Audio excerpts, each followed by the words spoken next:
Buenas tardes con todos. Yo voy a llevar lo que es el repaso de histología de los temas tanto de digestivo, de renal, el reproductor masculino y el reproductor femenino. Nervioso no, porque bueno, pues no pasaron la PPT y no sé, por si acaso no quería resumir otra cosa que vaya a ser que no venga y sea más compleja. Ya, así que vamos a iniciar. Primero la parte digestivo 3, que en esta solo se va a abarcar lo que viene siendo los tubos digestivos, específicamente, pues ya hemos visto intestino grueso e intestino delgado, ¿no? Ya, generalidades. Primero tenemos que dividirlo en dos zonas para poder identificarlo. Primero, el intestino delgado con sus componentes, que van a ser el duodeno, el yeyuno y el ilion. Referente a los tamaños, no creo que venga, pero por si acaso la parte más grande es el ilion, que puede tener hasta 3,5 metros. El yeyuno son aproximadamente 3 metros. Y el duodeno algo de hasta 30 centímetros. Es la parte más corta. Ya, y el intestino grueso. Todo eso va a comprender, al menos lo que vimos en práctica, de digestivo 3. Ya, primero con duodeno. ¿Cómo podemos diferenciar la parte del duodeno? Aparte de su tamaño, pues la morfología de lo que viene siendo sus vellosidades. Una vellosidad es todo esto que podemos ver aquí, que va a estar presente en su primera capa, la mucosa. Va a tener obviamente un epitelio, tema epitelio que siempre hemos visto, que es de tipo simple cilíndrico y con chapa estriada. ¿Qué quiere decir chapa estriada? Que va a tener microvellosidades. Solo de esa manera lo tenemos que asociar. Y a lo que vamos a ver a lo largo del tubo digestivo, al menos en intestino delgado, es que esta chapa estriada va a ser la principal razón por la que va a tener una función absortiva. Es decir, todo lo que consumimos y el quimo va a absorbir los nutrientes. Ya, y también va a tener lo que son las células de Glovet, o también llamadas células caliciformes, que son secretoras de moco. Y en esta parte de la mucosa también va a estar presente la lámina propia, con una estructura muy importante que también se va a repetir a lo largo del tubo digestivo, que son las glándulas intestinales, o también llamadas criptas de Lieberkühn, que van a tener como un componente muy esencial las células de Panet, pero que lo voy a mencionar más adelante, ya que generalmente no suele venir en láminas de duodeno. Ya, la función principal va a ser de secretar lo que viene siendo lisocimas, defensinas y factores de necrosis tumoral, que van a servir para defender, ¿no?, toda la parte del tubo digestivo de agentes externos. Ya. Otra parte es la muscular de la mucosa, va a ser encargada de dividir tanto lo que es la mucosa de la submucosa y lo más importante para definir o más que todo diferenciar la parte del duodeno de otras partes del intestino delgado es la submucosa con las glándulas de Brunner, ¿no?, que van a tener una función de secretar moco y líquido alcalino, entre ellos la urogastrona. Podemos asociarlo también ya que el duodeno al recibir de primera mano lo que es el quimo, pues necesita bajar la acidez del medio, es por eso que secreta sustancias alcalinas, ¿no? Y luego de la submucosa y otras partes que también se pueden ver es la muscular y la serosa.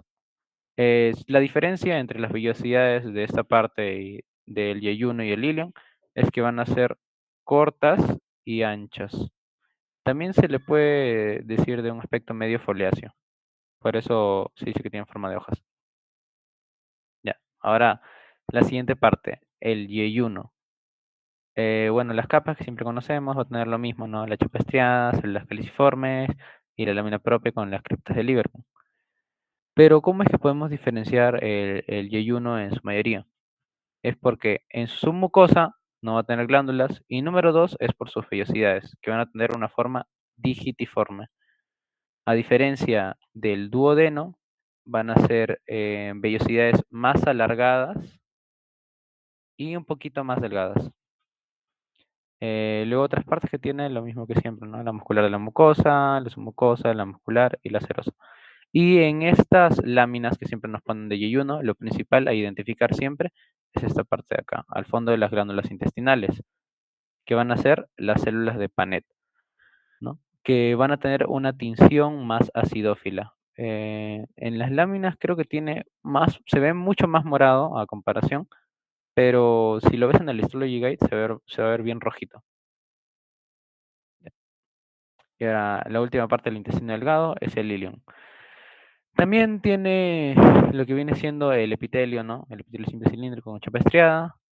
Pero, un punto a resaltar es que mientras vamos avanzando por el tubo digestivo, la presencia de células caliciformes va a estar en mayor proporción.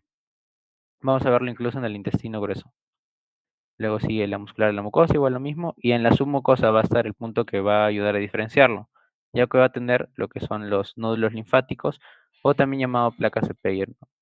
Otro nombre puede ser el MALT, eh, que es el tejido linfoide asociado a mucosa. Ya, esta función, la función de la placa de Peyer, más que todo, va a ser la de contener lo que es el tejido linfático, que van a ser pues aquellos que van a secretar los anticuerpos, ¿no? Principalmente las células M, que van a revestir lo que es el epitelio, van a permitir la comunicación con las placas de Peyer, es decir, van a recepcionar todos los antígenos del medio externo, sean microorganismos, y se lo va a pasar o va a entrar por la placa de Peyer para la producción de lo que vienen siendo los anticuerpos. Ya. Y ahora el intestino grueso, también llamado colon. Su principal componente distintivo es que vemos aquí la gran presencia de células caliciformes, son un montón, a diferencia en el intestino delgado, y también que no va a tener vellosidades. Por eso es que vemos una apariencia más uniforme, ¿no?, de su mucosa. Además, que no va a tener chapa estriada, ya que no necesita gran absorción de nutrientes. Lo único que va a tener de función absortiva va a ser de agua, sodio, vitaminas y algunos minerales. Ya, en su lámina propia también puede haber lo que son nódulos linfáticos, pero en mucho menor cantidad que en lo que viene siendo el ilion, ¿no? Y también va a tener obviamente criptas, ¿no? ¿Dónde van a estar las células? Ah, y también un punto a resaltar es que no tienen las células de Panet. En esta parte no están presentes células de Panet. Luego sigue su submucosa y la capa muscular. Aquí no se ve en este tejido, pero un punto a resaltar en la capa muscular es que tiene las tenias del colon, que es como, a ver, vamos que esta es la capa muscular, el cile, ¿no? Aquí arriba está la circular interna y acá está la longitudinal externa. Ya, pues esas tenias del colon van a ser como una pequeña protuberancia en la capa longitudinal externa, nada más eso. Y la cereza. Ya, algo extra que venía en la PPT, ya que no puse la parte de lo que es el metabolismo de carbohidratos, lípidos, proteínas, porque eso ya lo hemos visto en Biocapes, chicos. Entonces es como repetirlo.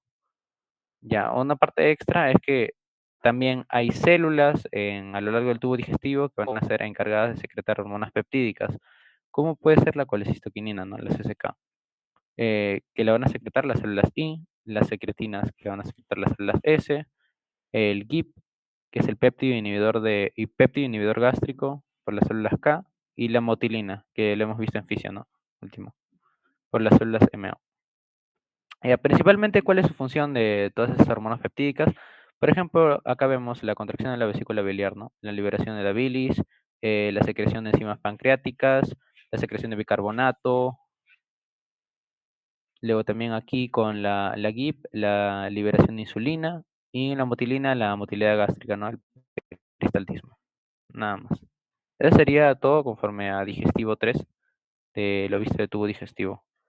Ahora, respecto a urinario, en generalidades, ¿qué podemos ver? Es primero la estructura anatómica del riñón, ¿no? Eso ya lo hemos visto en Anata también. Estructura principal, las pirámides de Malpighi, ¿no? Que van a ser donde van a ser contenidas las nefronas, que es la unidad funcional del sistema renal. Ahora, dentro, o más bien iniciando lo que viene siendo las nefronas, antes de ello, va a ser esta estructura, que es llamada el corpúsculo renal, que va a contener al glomérulo renal, que son la anastomosis de capilares, porque aquí va a venir un capilar aferente, vamos a asociarlo a aferente adentro, y va a salir un capilar eferente, ¿no? Pues todo este enrollo, laberinto de capilares va a ser el glomérulo renal. Y lo que está cubriendo, tanto por acá, como esta cosita que vemos aquí amarilla, va a ser la cápsula de Bowman, que tiene dos hojas, ¿no? La parte más externa, la parietal, que va a tener un epitelio plano, mientras que la más interna, que es la capa visceral, van a ser los podocitos. Ya, en la práctica más o menos acá podemos asociarlo. ¿Dónde vemos este corpúsculo renal? Aquí lo vemos, ¿no? Lo podemos diferenciar clarito. En esta parte que tendríamos la cápsula de Bowman, ¿no? Y aquí dentro estaría todo lo que es el glomérulo renal. Ya. Ahora, la capa visceral de la cápsula de Bowman, ¿no? Y los podocitos. Estas son células epiteliales que van a contar con prolongaciones secundarias, primarias también, pero las secundarias van a ser las únicas que van a recubrir los capilares, es decir, van a tener contacto directo con esto, a través de lo que vienen siendo los pedícelos, que van a permitir su adherencia a la lámina basal. Estas son como una última barrera de filtrado, ya que la lámina basal va a ser la principal encargada de bloquear la entrada de moléculas grandes que puedan atravesar las fenestraciones del capilar, ¿no? Porque el capilar es fenestrado, ya sabemos. Entre estas moléculas grandes pueden estar proteínas. Ya. Ahora, respecto al otro componente de este corpúsculo renal está el glomérulo. Este va a tener células mesangiales, cuya función va a ser fagocítica y de sostén para el corpúsculo renal. Aquí lo podemos ver, las partes, ¿no? Lo que hemos señalado también, el glomérulo, la cápsula de Bowman, tanto parietal como visceral. Aquí otro componente que lo voy a mencionar más adelante, la parte yuxtaglomerular, ¿no? El espacio de Bowman. Ya. En esta parte ya pasando el glomérulo, va a estar el polo vascular, que es donde van a estar ingresando las arteriolas, ¿no? Aquí ingresa la arteriola aferente, se mezcla todo, y va a salir como arteriola eferente. Y aquí en el otro extremo, que este es el polo urinario, va a ser donde ocurre la filtración, donde todas las sustancias van a pasar por el ultrafiltrado y luego van a ser o reabsorbidas o excretadas según se vea conveniente, ¿no? Aquí también podemos ver otra imagen, ¿no? Donde hace referencia a cómo los podocitos son los encargados de recubrir la parte de la lámina basal y van a tener contacto directo con los capilares. Ya. Ahora, esta parte es muy importante ya que sirve para diferenciar en lo que es el apartado práctico con las definiciones teóricas, que es cómo identificar las partes tubulares, ¿no? De lo que viene siendo la nefrona. Primero comenzando con el túbulo proximal, o túbulo contorneo proximal también, ¿no? Su principal función va a ser la reabsorción de casi todas las moléculas, principalmente, tenemos que recordar glucosa, aminoácidos.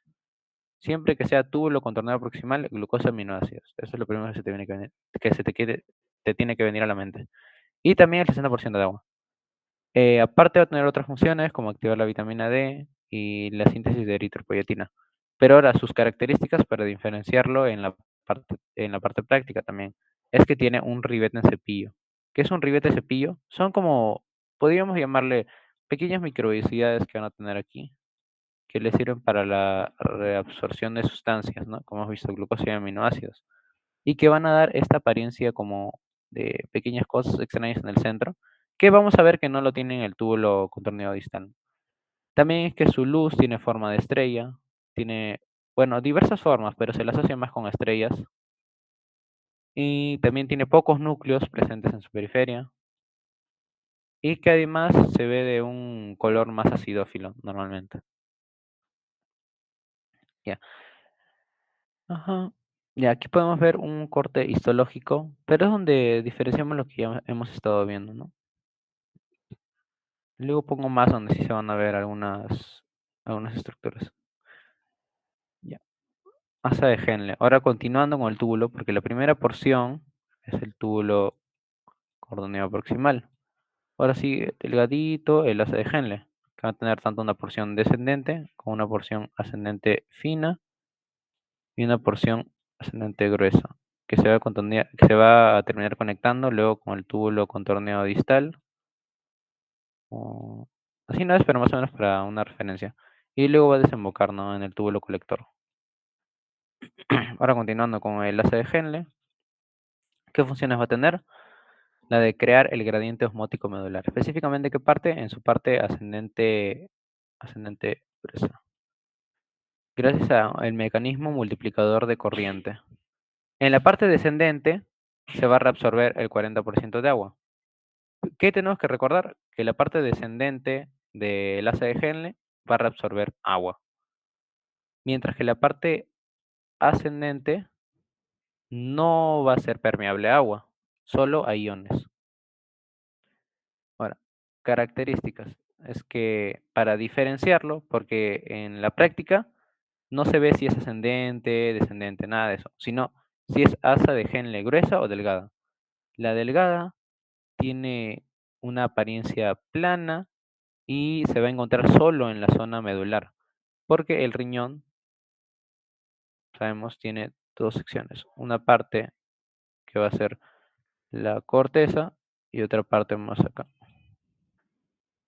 que va a ser la médula, ¿no?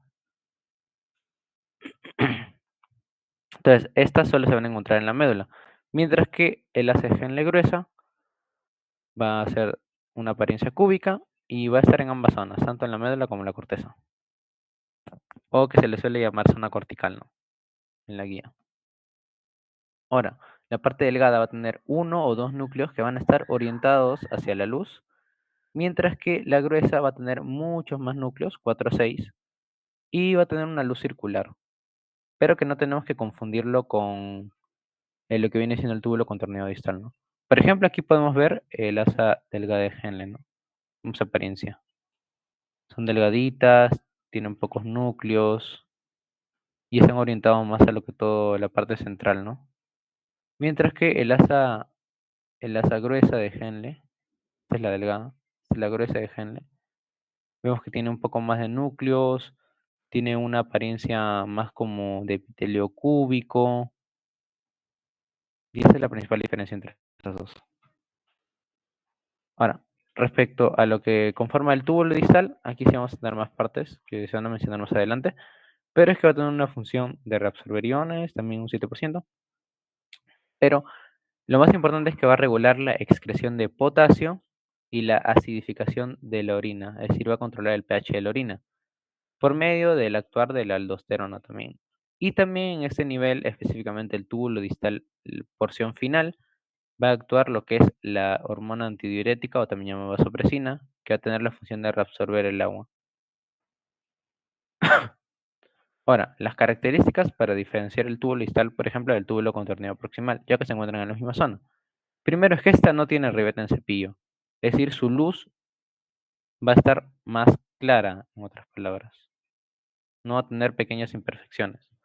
También es que es un poco más basófilo, es decir, tiene aspecto más morado. Y además tiene un diámetro de luz mayor y forma circular. Su luz tiene forma circular, a diferencia del contorneo proximal que varía su forma, pero generalmente es de estrella. También que va a tener células cúbicas con muchos más núcleos. Aparte, no tenemos que confundirlo con la mácula densa, ya que la mácula densa es otro componente del aparato yuxtaglomerular, que lo voy a mencionar más adelante, que también va a ser como un pequeño óvalo donde van a estar un montón de núcleos pegaditos y que van a tener la función principal de comunicar lo que es la osmolaridad, es decir, detecta la cantidad de cloruro de sodio presente en la sangre, ¿no? Y manda esa señal para que pues se genere toda la formación de la renina, el sistema renina, angiotensina, aldosterona. Ya. Principalmente lo que afecta, un síndrome que afecta al túbulo distal es el síndrome de Fanconi, que es una disfunción a este nivel y que va a afectar su reabsorción y va a provocar un retardo en crecimiento del niño, ¿no? Ahora, la parte final, el túbulo colector. ¿Cuáles son sus funciones? Primero que va a reabsorber un 5% de bicarbonato y un 1% de NA, pero eso no es tan importante de aprender. Lo principal es que también va a regular, va a ser como el último mecanismo de regulación de la excreción de potasio y también la acidificación. Va a participar en el control del pH de la orina. También va a actuar la aldosterona, pero solo en cierta parte. Y va a hacer el control final en excreción de agua por la hormona antidiurética. Generalmente cuando se habla de hormona antidiurética se asocia con el túbulo colector, no tanto con el túbulo contorneado distal, ya que se habla más de su parte final únicamente. Ya. Otras características es que va a tener células cúbicas, acilíndricas y que van a tener unos límites celulares muy marcados. Cuando se ven en las láminas, generalmente sí se ve como unas pequeñas divisiones entre cada célula. Esa es la principal característica del túbulo colector, ¿no? Ya. Ahora sí, pasando a una parte más teórica, está el aparato yuxtaglomerular, que va a estar cerca a lo que podemos ver del corpúsculo renal. Este va a tener la función, va a servir como regulador en el funcionamiento de la nefrona. ¿Por qué? Porque va a detectar las variaciones en la presión arterial. ¿Por medio de qué? De tres principales componentes. Las células yuxtaglomerulares, que van a ser aquellas que van a producir la renina, que la renina va a pasar por el sistema renina-angiotensina-aldosterona para, pues, producir primero renina, va a soltar la angiotensina 1. La angiotensina 1 va a juntarse con componentes del hígado para ser activada y va a nadar hasta lo que viene siendo, bueno, nadar no, sino siendo transportada hasta lo que viene siendo el pulmón. Ese dibujo, ya. Va a ser transportada hasta lo que viene siendo el pulmón y ahí se va a juntar a lo que es la ECA, que es la enzima convertidora de angiotensina, y la va a pasar a angiotensina 2. Esa angiotensina 2 recién va a tener la función de regular varios procesos, entre ellos la secreción de aldosterona. Ya. Estas células yuxtaglomerulares también reciben el nombre de lo que viene siendo células de Reuter. Y acá me había olvidado de mencionar. Ya. Otras funciones que tienen estas es, por ejemplo, el descenso de la presión arterial por medio de barroreceptores, estimulación del sistema nervioso simpático por medio de las células beta-adrenérgicas y la concentración de cloruro de sodio por la mácula, ¿no? También va a participar en ello. Ahora, el otro componente es la mácula densa, que va a estar más o menos a la altura del túbulo contorneado distal y va a ser sensible a los cambios en la concentración de cloruro de sodio en la orina. Es decir, va a tener principalmente una función de regulador osmótico o de detección osmótica. La mácula densa también va a recibir el nombre de células degranuladas. Y por último, componente del aparato extraglomerular, están las células mesangiales, que pueden ser tanto extraglomerulares, bueno, también hay intraglomerulares, pero principalmente la función está en las extraglomerulares, ya que sirven de protección y sostén. Estas células mesangiales también tienen el nombre de las células Purkinje. Aquí no sé si se puede ver la mácula densa. Hay otra lámina donde se ve más clarito. Ya, parte de clínica, bueno, al menos que se menciona en clase, pero no suele venir, la verdad, de clínica. No he visto hasta ahora un examen donde venga. Pero principales son el hipoaldosteronismo, que puede conllevar a lo que viene a ser la hiperpotasemia o la hipercalemia también, que la hiperpotasemia es mucho contenido de potasio y la hipercalemia es mucho contenido de sodio, generando lo que viene siendo la acidosis metabólica y con ello debilidades musculares y arritmias. Azotemia prerenal,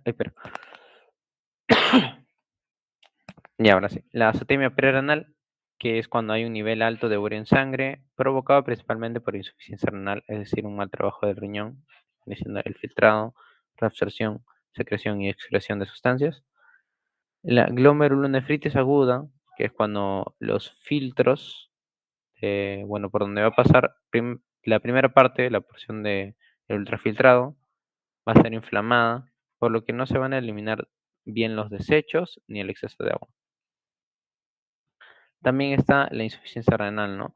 Que va a ser la pérdida de la capacidad de excreción de residuos y concentración de la orina también, lo que va a favorecer a la pérdida de electrolitos, ¿no? Como sodio, potasio, calcio, magnesio. Ya.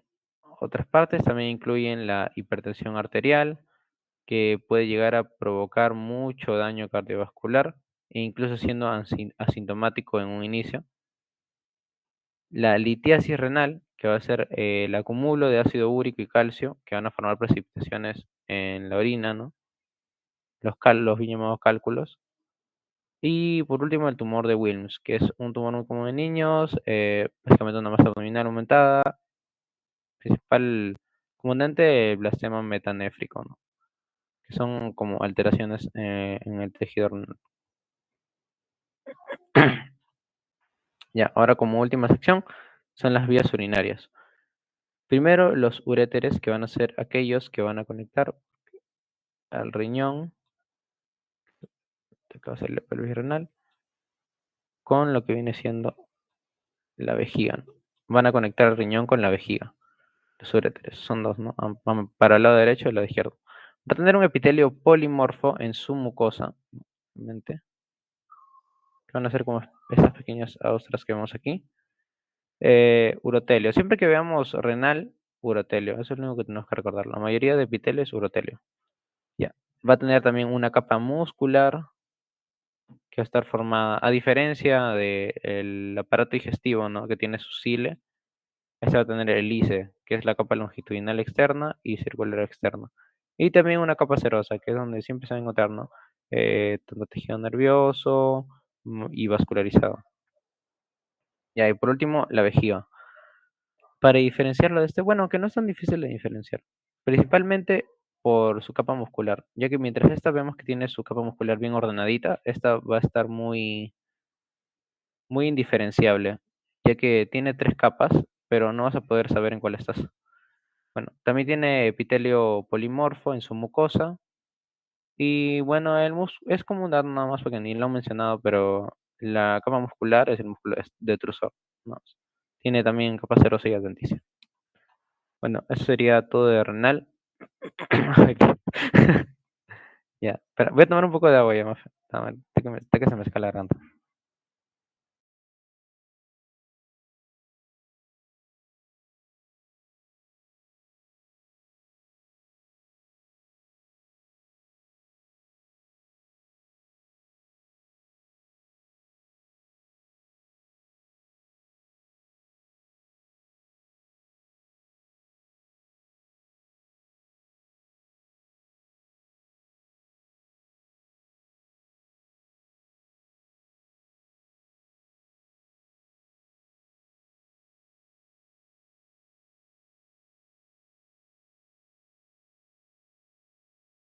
Ya, y ahora sí, ahora sí.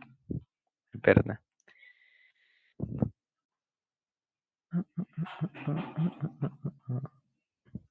Ya, ya, ahora sí.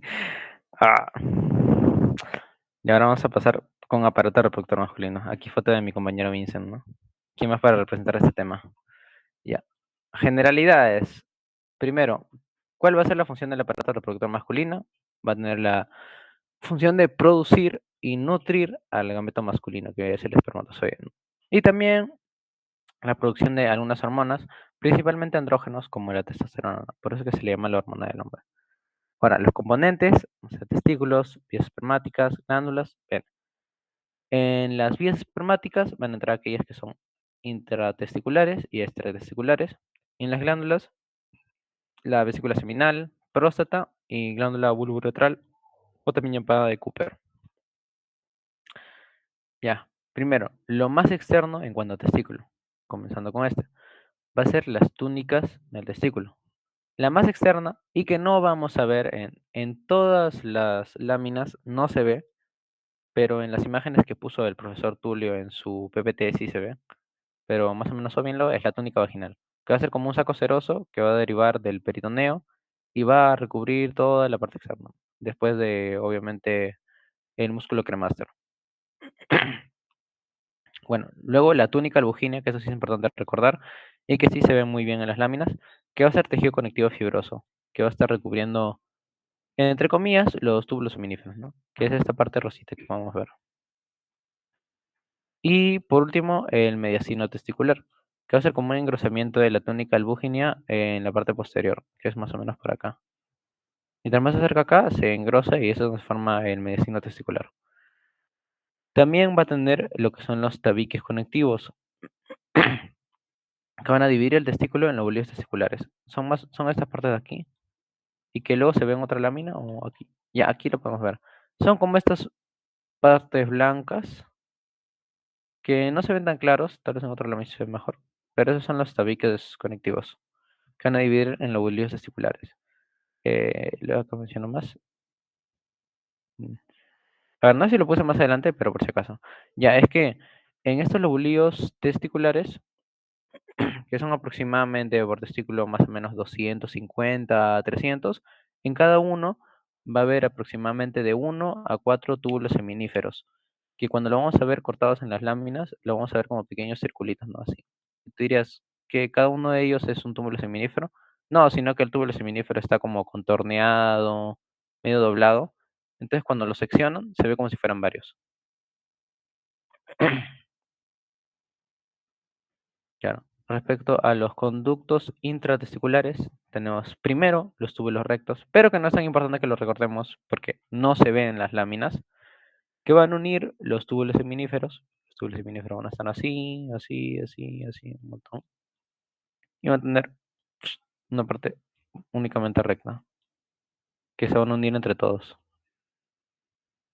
Y van a formar lo que viene siendo la red de testis, ¿no? O red testicular. Esta red de testis, bueno, me olvidé de mencionar que estos túbulos rectos van a tener epitelio monoestratificado cúbico, nada más, pero no es importante. Más bien, voy a pasar la PPT después y todo lo que esté en rojo es lo más relevante. Ya lo que esté en negro lo puse más o menos para contextualizar y entender, pero estas son como, entre comillas, las fijas. Ya, la red de testis es como una anastomosis de todos los túbulos rectos que derivan de los túbulos seminíferos y que se va a diferenciar de esto porque va a tener epitelio también cúbico, monoestratificado cúbico o monoestratificado cilíndrico. A diferencia de los túbulos seminíferos que tienen un epitelio seminífero, que va a estar conformado por células que voy a mencionar más adelante también. Y por último, los conductos eferentes, que posterior a esta como red de telaraña llamada red de testis, van a existir como unos pequeños conductos que van a conectar la red de testis a una gran parte, que es el epidídimo, que lo vamos a ver más adelante. Ahora, estos conductos eferentes, ya lo mencioné, que unían la red de testis a la cabeza del epidídimo, van a tener un epitelio simple cúbico con unos cuantos cilios, que esa va a ser la principal diferencia con el resto de vías testiculares. No tienen contenido y también tienen rodeándolo como un pequeño músculo circular liso. Ese tampoco se ve por si acaso, así que tampoco viene, es como la antifija. Y ahora, en conductos extratesticulares, ¿no? Van a tener en primer lugar lo que viene siendo el epidídimo, que va a ser aquel lugar donde van a ser preparados, entre comillas, los espermatozoides. Y también el conducto deferente, que es toda esta parte que vemos acá, a partir de aquí, que el conducto deferente, no confundir con conductillo deferente. Conducto deferente es otra cosa, y es donde van a salir los espermatozoides ya listos.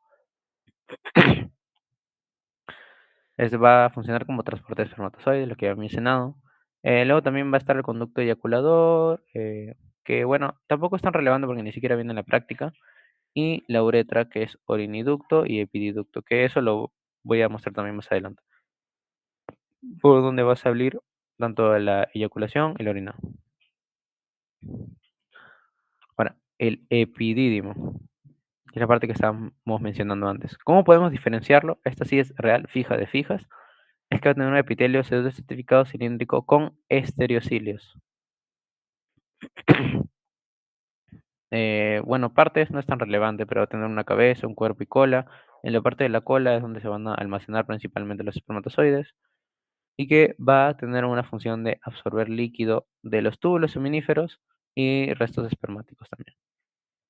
Ahora, su función, entre las principales, es la producción de la glicerofosforiculina, glucoproteínas y esteroides, y que van a madurar los espermatozoides, ¿no? Esto lo mencionó también el doctor Paz en su presentación, pero no creo que venga, que también sirven para la expresión de los HOX 10 y 11.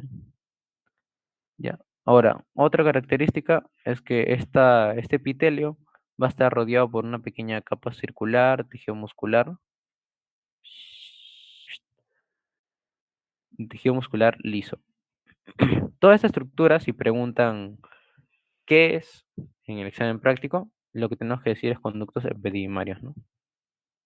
Y ahora, entre medio de todos los conductos epidimarios va a haber lo que es tejido conectivo. Ahora, continuando, el conducto deferente, que es por donde se transportaban los espermatozoides. ¿Cuáles van a ser sus características? Es que también tiene un epitelio pseudoestratificado cilíndrico con estereocilios, y va a tener 3 capas musculares, que son 3, pero no creo que pidan señalar. La longitudinal interna, la circular media y la longitudinal externa. También va a tener algo más externo, que es la serosa, pero que casi ninguna de las minas se logra apreciar. Aquí podemos ver más de cerca, ¿no? Este epitelio pseudoestratificado cilíndrico con estereocilios.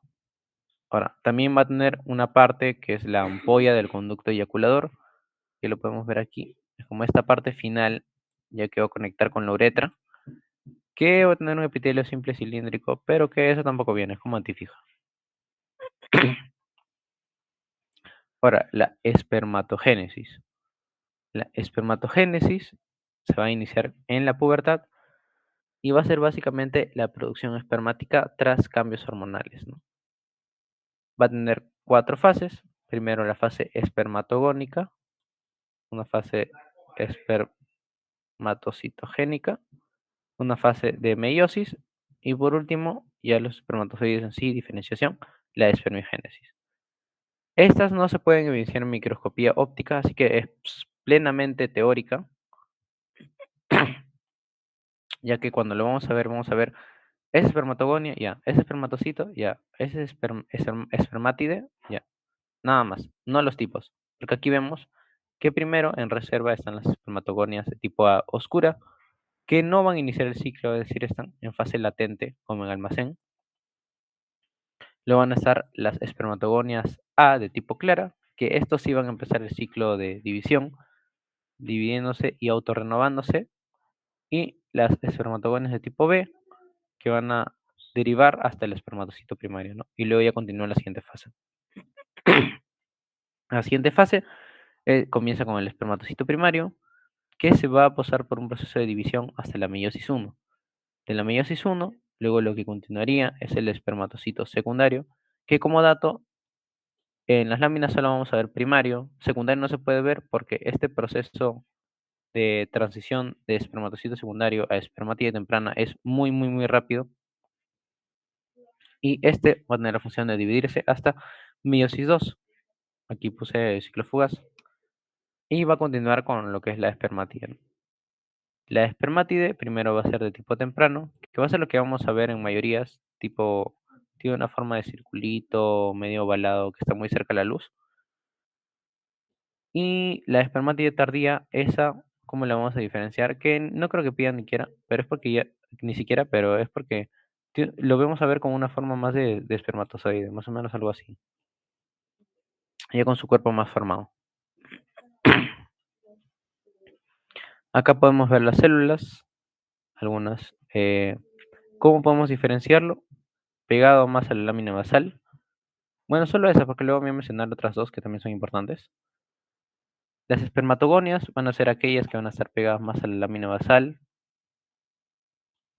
Las espermátides primarias van a ser aquellas que van a estar como en la capa de en medio.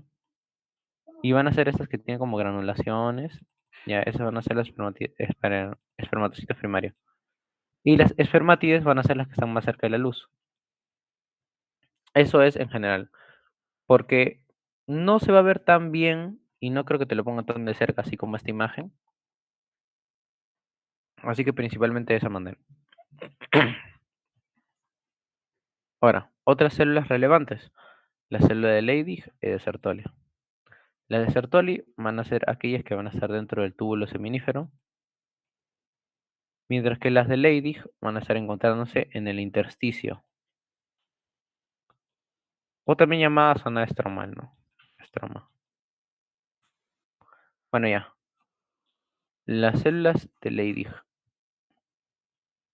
son células aquí, lo que mencionaba, ¿no? Que se encuentran en el tejido intersticial y se encargan principalmente de la producción de testosterona. Eso creo que sí puede ser fija. Célula de Leydig, testosterona.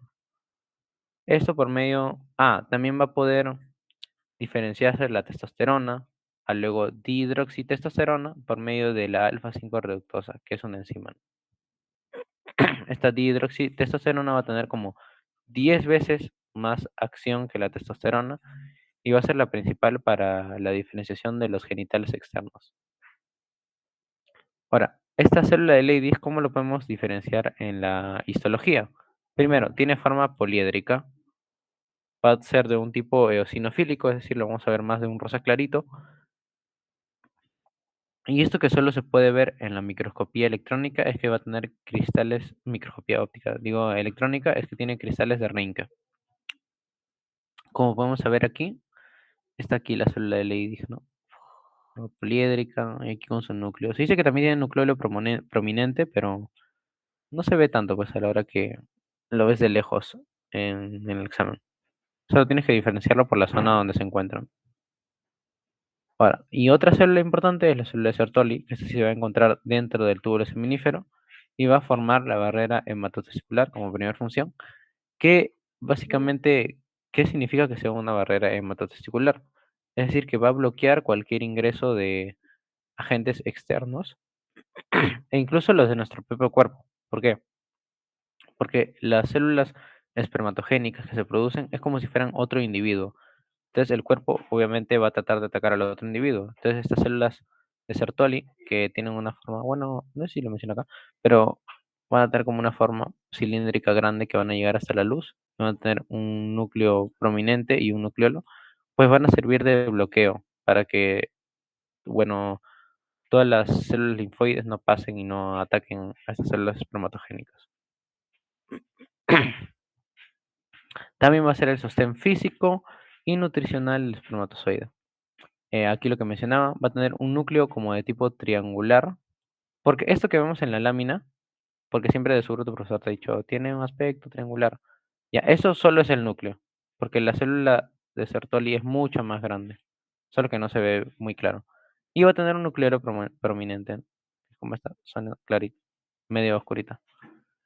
Además que también tiene cristales de Charcot-Böttcher, pero esto se observa obviamente en microscopía electrónica. Ahora, otros roles que va a tener es de fijar el andrógeno por medio de la proteína ABP, Androgen Binding Protein, y también va a sintetizar la hormona antimülleriana e inhibina, produciendo lo que viene siendo por medio de la FSH, por acción de la FSH. Y también va a sintetizar la hormona de activina, también por estimulación de la FSH.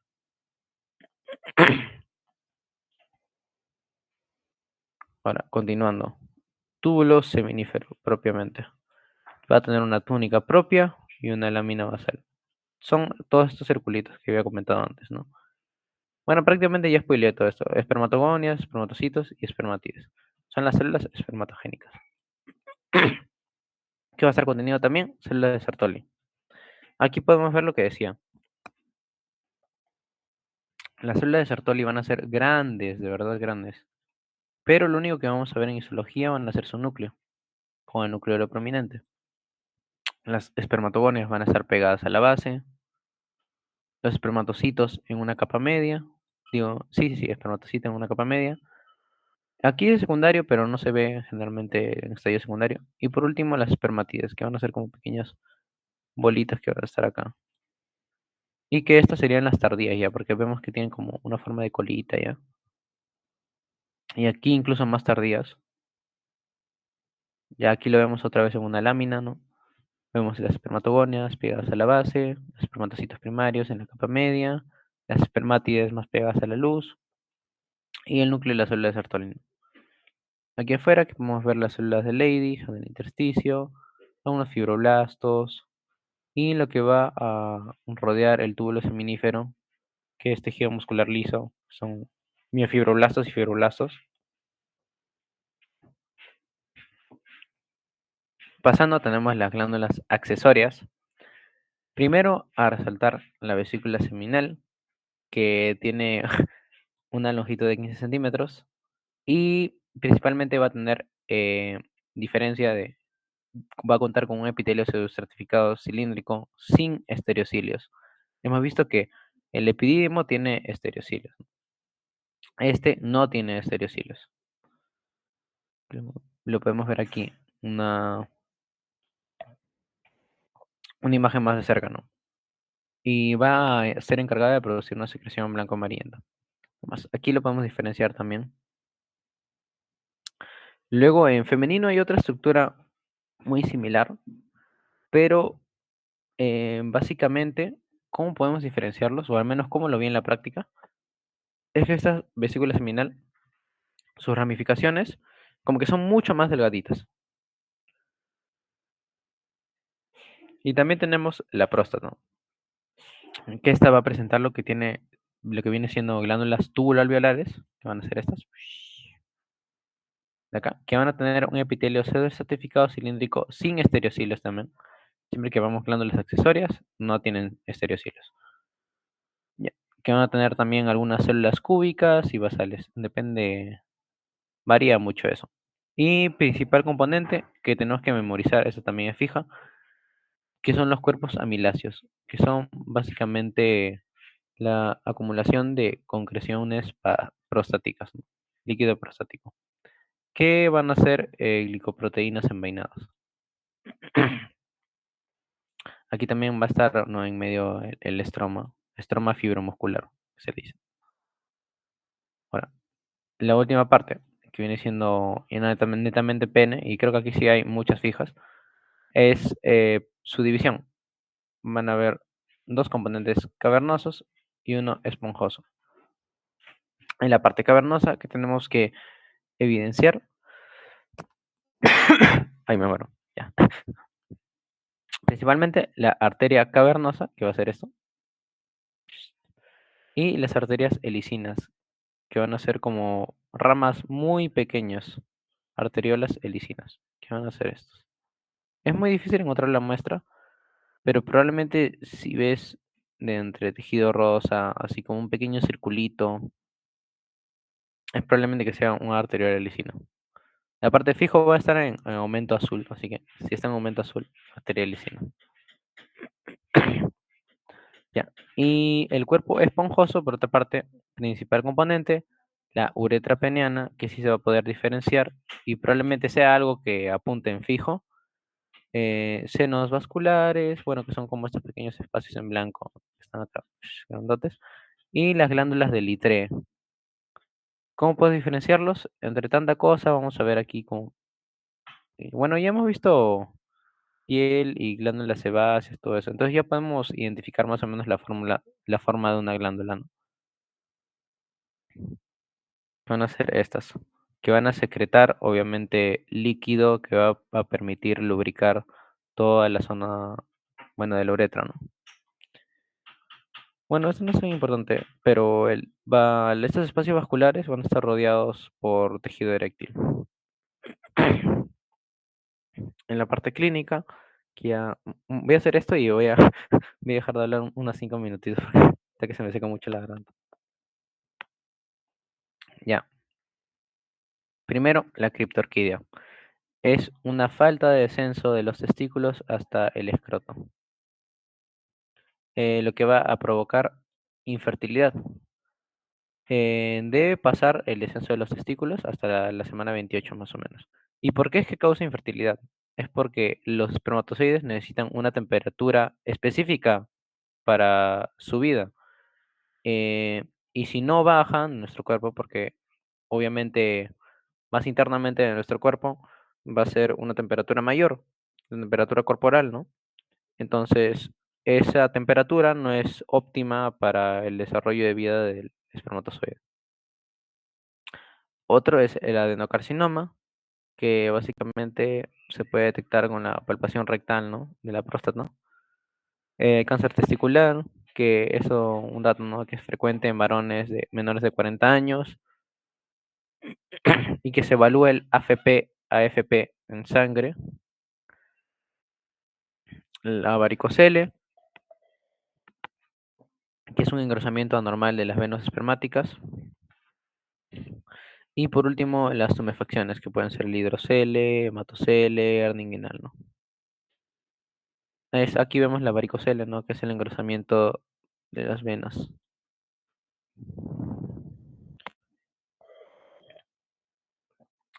Ya, otros también está la HPV, es decir, la hiperplasia prostática benigna, que es un engrosamiento de las glándulas mucosas, ¿no? De la próstata.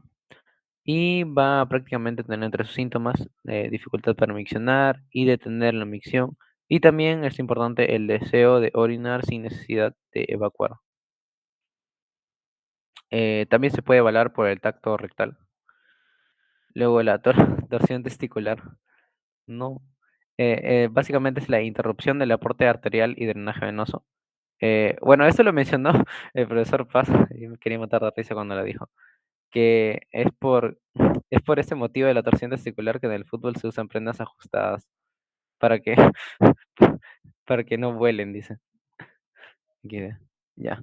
Luego la enfermedad de Kartagner, que es una afectación de los estereocilios. Hemos visto estereocilios a lo largo de este tema de aparato reproductor masculino, como por ejemplo en el epidídimo, ¿no? Entonces, si se afectan estos estereocilios por medio, bueno, básicamente la causa, porque no hay esta dineína, es lo que va a causar infertilidad. ¿Por qué no? Porque los espermatocitos no van a tener cómo movilizarse.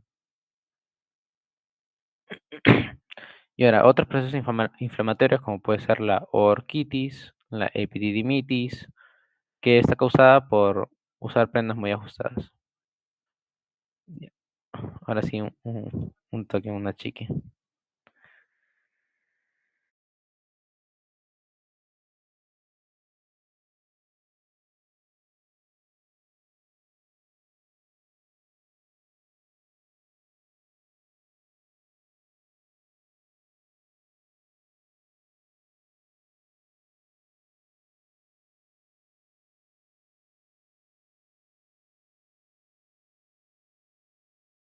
Ya, y ahora sí, ahora sí, ahora sí.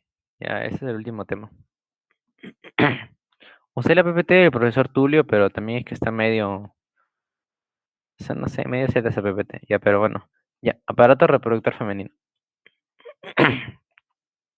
Generalidades. ¿Qué función va a tener? También la producción y nutrición de lo que viene siendo el gameto femenino. Y otras secundarias van a ser la producción de hormonas como la progesterona y el estrógeno. Estrógeno, principal hormona de la mujer, ¿no? Ahora, componentes, tanto internos como externos. Internamente, los ovarios, las trompas, el útero, la vagina. Y externos, el monte de Venus, las mayores, las menores, clítoris, tíbulo, himen, bueno, todo esto de acá. Pero que en práctica no hemos visto nada de esto. Solo, solo es teoría esto. Ya. La corteza ovárica primero, ¿no? ¿Qué es lo más importante? Ovario es fija, ¿no? Así que eso sí hay que estudiar. Ya. Se debe ver principalmente los folículos ováricos, en lo que viene siendo todos sus estadios. Ah, que lo voy a mencionar más adelante, ¿no? Ahora, la etapa inicial de la ovogénesis va a ocurrir en el feto. Aproximadamente se van a generar 7 millones de óvulos. Pero obviamente todos esos no van a llegar a la madurez.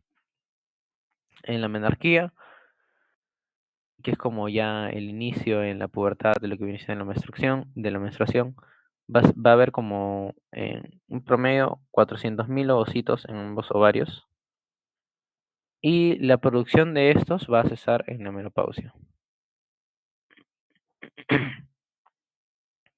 Ya, todo va a iniciar con lo que viene siendo los folículos primordiales que van a aparecer hasta el tercer mes de edad fetal. Ahora aquí podemos ver un corte histológico.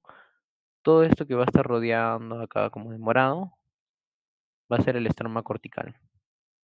El ovocito, que es como la célula que va a estar en el centro de los folículos, va a estar rodeado por células foliculares, que son como estas. Las primordiales van a estar rodeadas por células foliculares planas específicamente. Ahora sí los tipos. Los folículos primarios, porque estos eran los primordiales, pues, ¿no? Los que hablamos. Y son los que están en su mayoría. Los folículos primarios van a estar rodeados por células foliculares de tipo cúbicas y pueden ser unilaminares o multilaminares. Bueno, las células foliculares van a estar haciendo mitosis hasta formar una capa, que es la capa granulosa, que es el cúmulo de células foliculares, y también van a permitir esta división de mitosis formar lo que viene siendo la zona pelúcida, que es como una pequeña lámina de coloración eosinofílica, que lo podemos ver aquí más clarito, pero esto es otro estadio. Una pequeña lámina eosinofílica. Generalmente eso se produce en multilaminares, que va a dividir la zona del ovocito entre la zona de la granulosa, ¿no? Otro tipo son los folículos secundarios, que van a presentar una estructura muy importante que va a permitir diferenciarlos, que es antro. Pero este antro va a ser generalmente así, chiquito. Va a ser chiquito. Cuando te pongan un folículo secundario, probablemente te pongan uno con un antro chiquito. Pero si tiene antro, ya sabes que es o secundario o terciario. Si es chiquito, secundario. Ya. Dentro de este va a estar el licor folicular. Y otros aspectos importantes es que va a tener una corona también, que lo vamos a ver en el terciario, pero con pocas células foliculares. Una cantidad muy mínima de estas. Estos de... En esta también no se ve tan bien, pero en otras van a ver que sí está rodeado por poquitas células foliculares. También otro punto importante es que se va a desarrollar la teca, tanto interna como externa, pero va a ser de un menor tamaño que en el folículo terciario. El folículo terciario, o también llamado de Graf, o también llamado folículo maduro, va a tener al ovocito maduro y listo para su liberación, cuyo tamaño es más grande del folículo terciario, ¿no? Va a ser muy gigante cuando lo veas en la lámina, a comparación del secundario y primario. Aquí el antro se va a agrandar, vemos la diferencia muy notable entre esto y esto. Y también que la capa granulosa, en consecuencia de que el antro se agranda, se va a hacer más delgadita, ¿no? Y lo que sí se va a engrosar va a ser tanto la teca interna como la teca externa.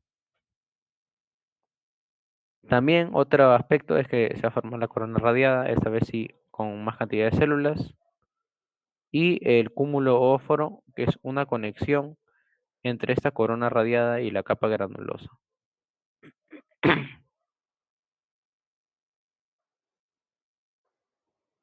Ya. Ahora, otra parte, la ovulación.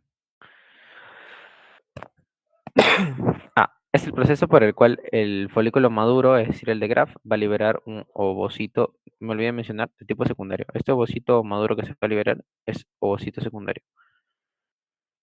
Bueno, y lo remanente de esa liberación del ovocito secundario, eh, lo que va a quedar del folículo va a ser llamado el cuerpo lúteo.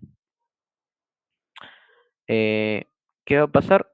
Cuando se libera, las células de la teca y la granulosa se van a empezar a llenar de inclusiones lipídicas, lo que va a terminar generando, creo que sí lo había mencionado, que sí, aquí lo menciono, ya, que va a terminar formando otros tipos de células que tienen otro nombre, y que también se va a encargar este cuerpo lúteo de generar lo que es la progesterona y los estrógenos.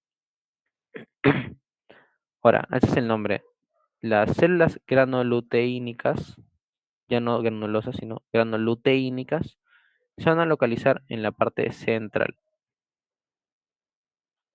que son estas células como más claritas, mientras que en la parte más externa son las células tecoluteínicas. Mm, Células tecoluteínicas en la parte periférica.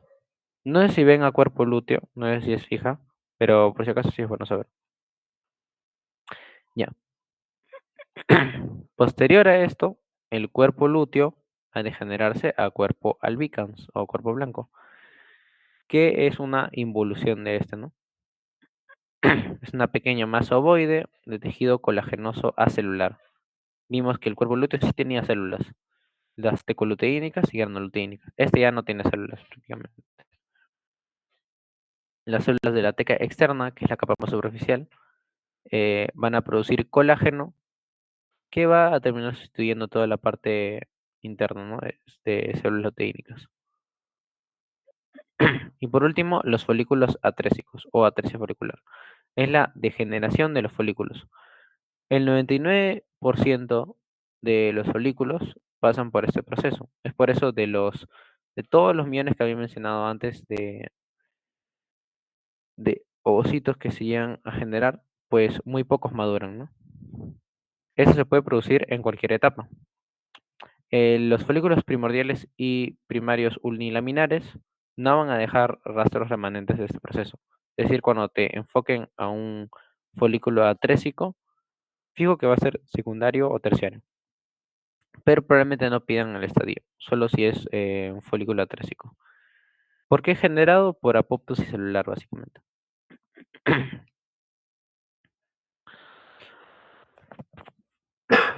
Ya falta poco para. Ya, ya. Ahora, la siguiente parte corresponde a la tromboterina. ¿Cuáles van a ser sus características? Aquí vemos con lo que podemos confundir, ¿no? De la vesícula seminal. Es que va a tener una mucosa con epitelio simple cilíndrico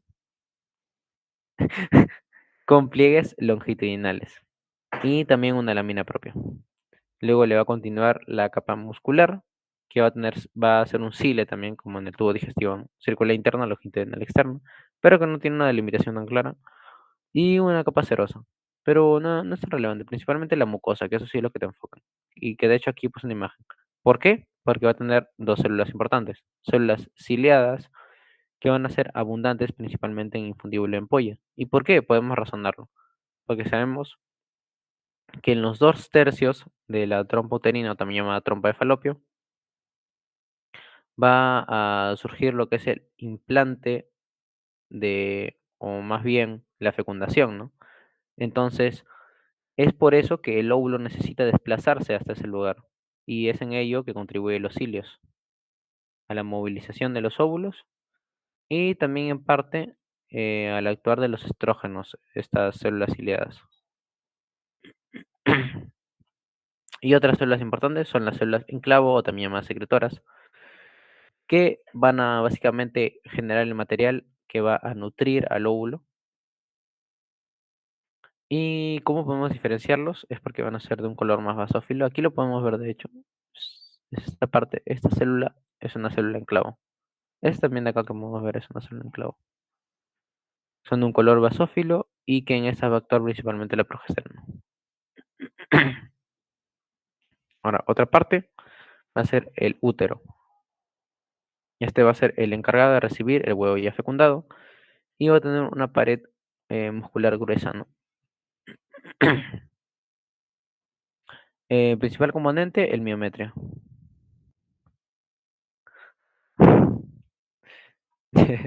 Ya. Va a tener partes también. El cuerpo, el istmo y algo muy importante es el cuello cervix. Que hasta que me vino a pregunta de eso en mi pasito, así que también creo que es muy relevante. Mi profesor también lo resaltó. Ya. Eh, que básicamente va a estar compuesto por fibras colágenas y elásticas gruesas, además de músculo liso. Bueno, un aspecto importante también es el endometrio, que va a ser básicamente una gruesa lámina propia. Y que lo vamos a ver aquí en más detalle, ¿no? Sus estadios, porque va a tener estadios.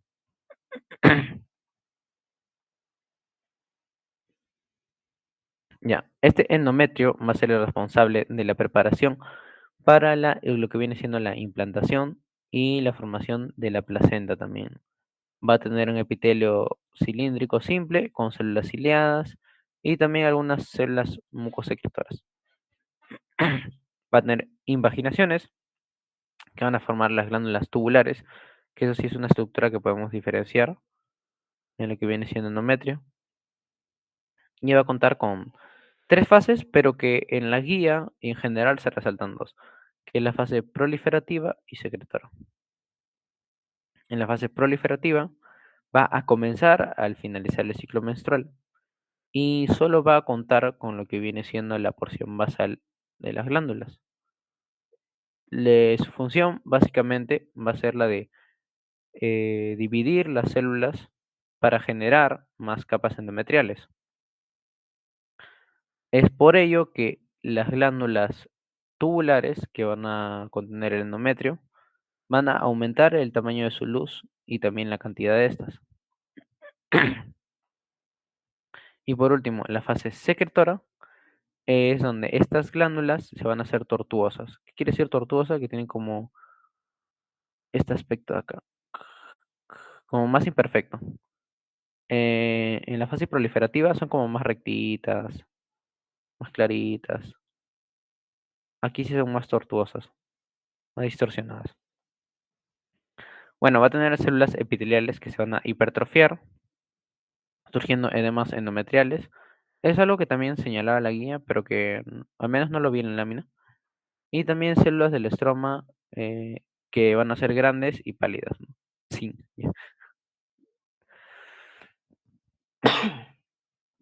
Otra parte es el cuello uterino o también llamado cervix.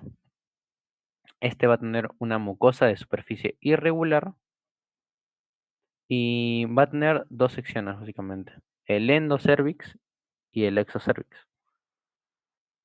El principal componente del endocervix va a ser estas glándulas uterinas llamadas. Su canal cervical, que básicamente es todo esto de acá, como este agujero, va a estar ocupado por lo que viene siendo moco, secreciones, ¿no? Y algunos conductos de estas glándulas uterinas van a desaparecer, por lo que se va a formar aquí la fija de fijas, el quiste de Nabot, que es como esta, bueno, aquí no se ve tan claro. Bueno, aquí sí, que es como esa estructura. Debería verse vacío acá. Generalmente se ve vacío y en la guía se ve vacío, que es como un espacio, como un hueco súper grande. Si ves eso, primero piensas en cervix uterino y luego piensas quiste de Nabot. Ahora, el endocervix va a tener un epitelio simple cilíndrico mucosecretor, que vemos aquí, mientras que el exocervix, la capa más externa, y que ya se va a relacionar eh, a- al aparato reproductor femenino, propiamente no la vagina, va a tener un epitelio poliestratificado plano no queratinizado. Ahora, la vagina, para diferenciar, no he puesto tan extenso, pero es porque no lo hemos visto tanto en práctica. Bueno, al menos no lo vi, o no vi ni una lámina en las cajitas que nos dieron. Va a tener una mucosa que tiene epitelio poliesterificado plano no queratinizado. Va a carecer de glándulas, como vimos en esta sección de las glándulas uterinas. Y va a presentar nódulos linfoideos, ¿no? Va a tener una capa muscular con fibras musculares estriadas del músculo bulbo cavernoso. Va a tener capas también. Y por último, la capa adventicia, ¿no? Y por último, esta parte que también se mencionó, que es la glándula mamaria, que va a tener fases también. Bueno, estas son glándulas especializadas y que van a alcanzar su máximo desarrollo a los 20 años, ¿no? Eh, Sufriendo por cambios a partir de los 40. Bueno, ya. Va a tener músculo liso que se va a disponer longitudinalmente en el conducto galactóforo. Esos son los conductos galactóforos,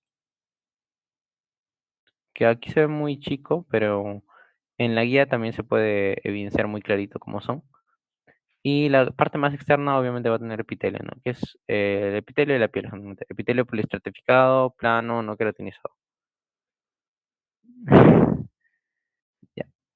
Va a tener también lo que son glándulas sudoríparas y sebáceas, pero no creo que puedan identificar eso. Principalmente si se encuentran en crecimiento, en activación o en reposo. En reposo no me olvidé ponerlo. Chimone. Después lo paso corregido, si no voy a pasar el archivo también.